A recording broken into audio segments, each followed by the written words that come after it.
Hi everyone, it's Danielle with Northlawn Flower Farms. Today I thought I would just share with you some of my favorite cut flowers for drying. And I believe I've done videos on almost all the flowers that you're going to see today as far as when and how to harvest them. So this is really just going to be a time where we can spend some time together and you can see what all these flowers look like in their dried state. They're all dried at this point. And maybe you'll get some ideas for your cutting garden next year, whether you're just starting a cutting garden or maybe you're starting a flower farming venture. Dried flowers are really having a huge boom in the floral industry, and it's really another way to make money with flowers and also just to enjoy flowers because the frost is coming up, and because I've preserved these flowers, I still have some things that I grew to work with and that can bring me joy in those winter months. So I guess I'm calling this my favorite cut flowers for drying show and tell, or something like that. So let me start off by showing you one flower which I don't think you've ever seen in bloom in my garden, but I know I've talked about it a lot. And it's Mexican bush sage. That's Salvia leucanthus, depending on what area of the country that you're in. But it's a wonderful sage or salvia that blooms later in the season, and it has these beautiful, velvety, deep violet blooms, and these hold their color amazingly. They will look just like this come next year. And you can actually see the plant right next to me here. It is the Mexican bush sage. And it's just really, you rub it, you get that beautiful fragrance of sage. Now, I believe that this plant is hardy in the US 8 through 10, but I'm here in 6B, so I have to treat this as an annual. So I take cuttings from it every single year because there have been years when I have not been able to get a mother plant. So I really always make sure and take cuttings and propagate this plant. I did that last month in September. So Mexican bush sage, a real winner. Now let's move on to one that probably if maybe your mother liked to craft with dried flowers, or your grandmother, maybe she used globe amaranth, also known as gomphrena. And here this is the QUIS series, or QIS, which stands for Quality in Seed, in the color purple. There's many different colors that you can choose from, but you can see just how absolutely beautiful it dries, those little button blooms, and aren't they just cheerful? And just, once again, so easy to grow from seed and dries fabulous. So I've grown a number of different Celosias over the years for fresh and drying, but the one that I'm going to stick with for sure for next year, and I'll show you one that I think I won't grow again, but the one I'm going to keep around is the pink feather Flamingo Celosia, because this is dry now, and look at it. The color is true to when it's fresh. And wouldn't that be beautiful in like a wedding arrangement? It's kind of this antique pink silver color almost, but it's just beautiful and dries fabulous. Now, there is another Celosia I grew this year. It's a fan type Celosia, and most of the fans do dry nicely. And this could be user error on my part for sure. But this is called Neo Rose Celosia. And all the ones that I grew really seem to lose a lot of their color and really go brown. I'm not sure if you can see that in the camera. But this used to be, like that color. And you can see it's pretty much lost its color, even though it hasn't lost its form. So either I need to work on picking this at a different stage. Maybe I need to pick it a little bit sooner. Maybe it wants to be dried in a different manner. I hung this one upside down to dry. Maybe I need to try an evaporation method on it. But I don't think I'll bother with it for next year. But if you like it, Neo Rose Celosia. Okay. Oh, I also want to share with you some really awesome books at the end of this video on drying flowers. All right, so I'm really captivated by the blue back here, so let's move on to that. That's Larkspur. This is the Giant Imperial Blue series. It's the only one I grow. I just love it. I like it a lot better than growing the white or the purple. I just think it's more interesting, and it's always hard to get blue flowers, right? very easy to grow. I'm in 6B, as I said. I direct sow larkspur. Now, it's already been sown in the fall, about 8 weeks before our first frost.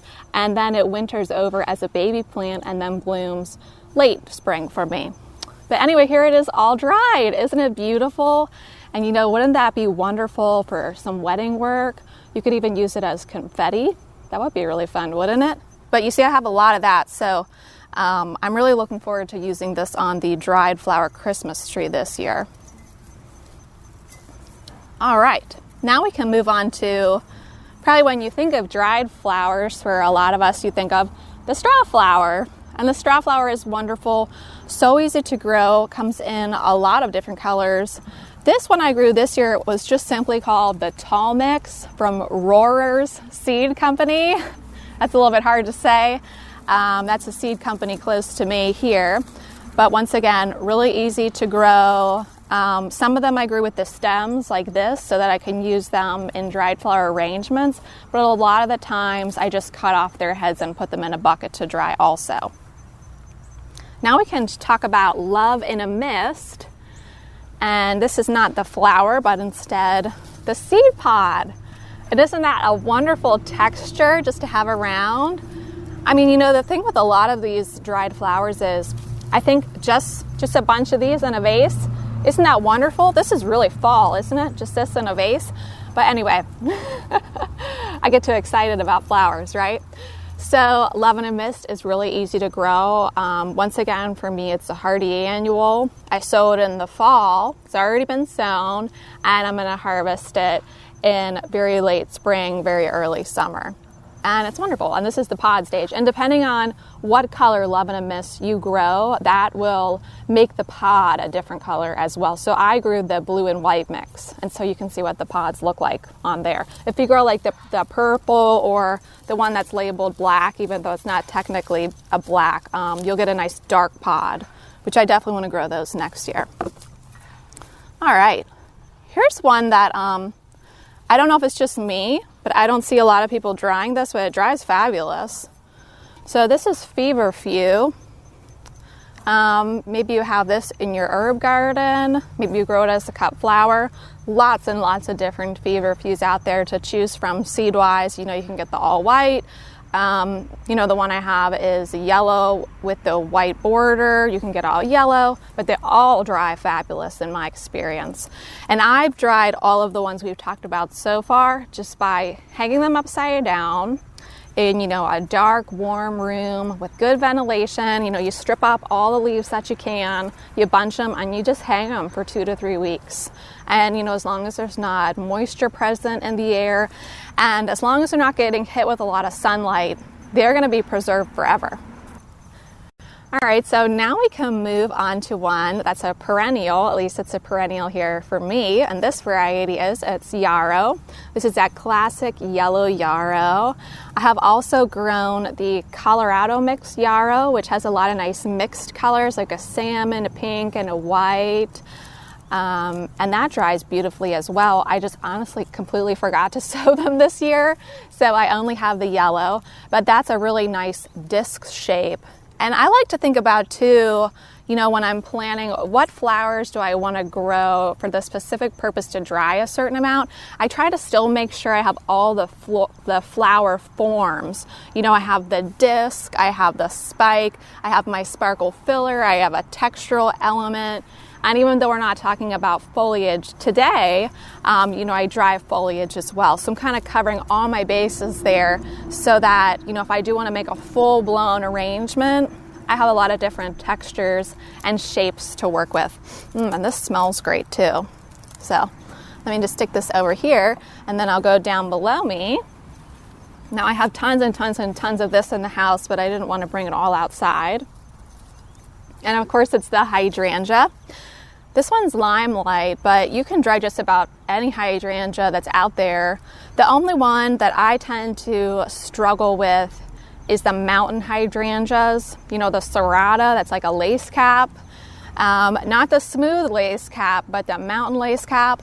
I don't know why. If you have any tips for me, I would like to know, but I often struggle with those varieties.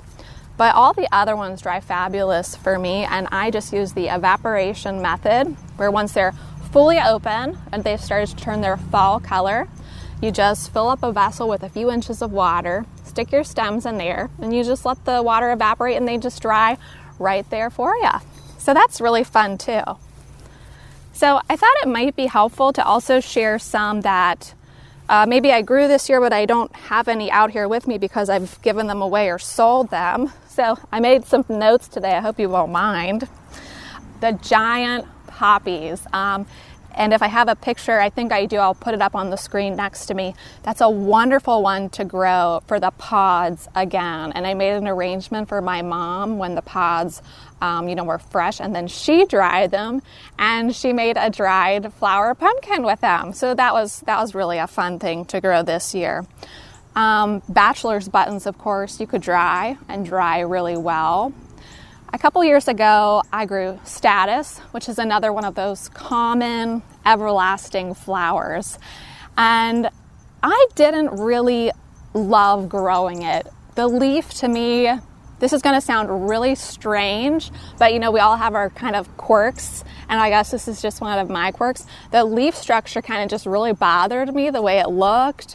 And the stem is square as well. And once I cut them all and brought them in, and then when you compare that to the price you're going to pay at a florist or a grocery store, I just thought, you know what, I think I'm just going to not grow that one anymore. Anyway, just my experience. Still a great dried flower to grow if you enjoy statice. Some other really great ones that I've grown are Bells of Ireland. It dries fabulous, has a wonderful smell to it. Another one with a wonderful smell that probably so many of us love to grow is, of course, lavender. And then there's even some like wildflowers that dry really well. Things like goldenrod, that dries fabulous. So if you have a friend that has a wildflower meadow or somewhere that you can forage legally, goldenrod is really awesome. And so then I want to end the list of things to grow with one called Honesty. And just like Love and a Mist, we grow Honesty for the seed pods. And I just stuck mine in the ground this morning. But Honesty is something that my grandma always grew. It's so beautiful. The seed pods, they look kind of like flattened silver dollars, and you can almost see the seeds in there. Something really, really magical about Honesty as a cut flower. Now I'd like to share with you one thing that I probably will never ever grow again, and I'll explain why, and then just a little experience that I had that might help you out, because I'd never read about it in a book before, but it happened to me. The first one is the large amaranths. So I'm talking about things like Love Lies Bleeding amaranth, the big like broomstick amaranths. I grew those, and I grew a lot of them in previous years. And, once I went to harvest them, they're just so big and long and lengthy. And even though it looks quite romantic when you see someone holding all these amaranthus, I really couldn't find a good use for them. They just seem to overwhelm everything that I grew. And I had a lot of bug pressure on them. So I don't want to discourage you from growing them, but if I had to choose between an amaranthus and a celosia, celosia all day long, because you can use this in anything, and there's different sizes, as I say, and forms. So anyway, once again, just my opinion. And then one thing that, you read in books, all these different ways to dry flowers, but what I've never read? Watch out for bugs. So I'm here to tell you, as you're harvesting for drying, to watch out for bugs. I don't spray anything in my garden. We're certified pollinator and certified organic, so I can't, and I don't really believe in that. But a while back, I harvested a large amount of sedum, both autumn joy and lemon jade. Stripped all the leaves, brought them inside, put them on my drying rack where all my stuff dries.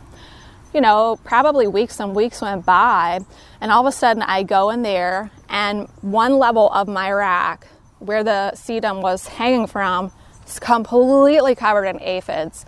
I don't know how I missed it, probably because I keep the room rather dark for the sake of the flowers, but just a complete outbreak of aphids in that room. So had to lose all that sedum stock, sterilize that room thoroughly, and then the next day I sterilized it again because I didn't want to lose anything. But that was just an experience that I had that I want to share with you. And I think probably too because, you know, sedum has such a succulent stem that, you know, things like aphids are more attracted to them. And all I need to do is bring in a small population of aphids, and then that population is going to boom in that dark, kind of warm environment. So just something I wanted to share with you. Just clean your stems really good, inspect your flowers. I have never ever had that problem on any other flower, but just want to share that with you. So now I want to share with you 2 awesome books about drying flowers. The first one I would say is a great book for a flower farmer or for someone who wants to dry on a larger scale. And it's called Flowers, Growing, Drying, Preserving. It's by Alan Cormick and David Carter. I think Alan is a horticulturalist and David is a scientist. So this book, the way it's written, almost feels a little bit more like a textbook. And it will go over how to dry, you know, hanging down. It will go over how to dry with glycerin and how to dry with silica gel. It will talk about drying in ovens. So, you know, we're talking about larger production here, but it also has a glossary of, you know, common flowers that you would dry, the recommended drying stages, the recommended drying method. Like I said, it does read like a textbook, but it's something that I purchased and that I do reference a lot. Now, I want to share this book with you, which is a wonderful book. If you like flower books, even if you're not really into like flower farming, if you're just into gardening or crafting with dried flowers, this book called Everlastings, How to Grow, Harvest, and Create with Dried Flowers by, I'm not really sure how to say her name, maybe Bex Partridge. She's over in England. And when I got this book in the mail, this is a recent book, I opened it up, I read a few pages, and I was like, oh, this is going to be really wonderful. So I went back inside, made myself a cup of coffee, took my coffee out here, and really enjoyed this book because even though she's not a horticulturalist or a flower farmer or anything, I love how she describes herself. I think she says she's an artist and her medium is dried flowers. She's an artist and her medium is dried flowers. I love that. Isn't that wonderful? She has a wonderful style of writing, very easy to just sink into this book and enjoy it. So the difference in these 2 books, if you're a flower farmer and you need to know the nuts and bolts of drying, it's really not in here.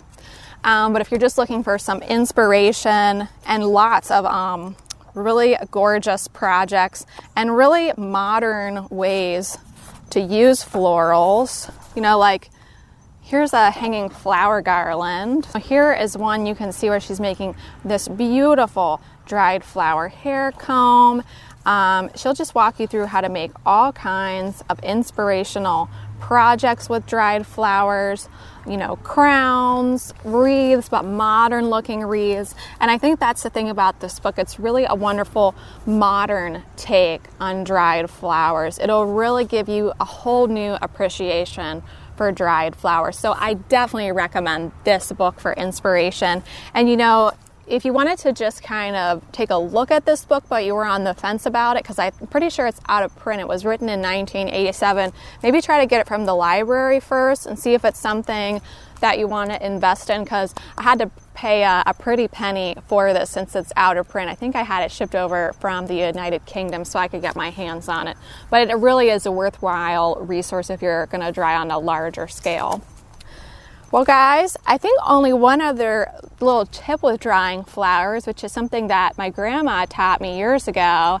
And, her medium, well, I think she worked with all kinds of flowers, but I have a really strong memory of her working with dried florals all the time. And she would make these really artsy arrangements and, enter them in competitions, because I said once before she was a high-level floral judge. And in order to maintain your status as a floral judge, you have to win so many blue ribbons in high level shows just to keep up your judging capabilities. So she was always creating things, you know, in the basement. She even had a room in her basement where she had all these dried florals and all kinds of things she probably just like picked up from the road that she thought she could use in an arrangement. And I might even have some pictures of probably when I was in elementary school that, you know, she would make me enter competitions too, you know, with dried flowers.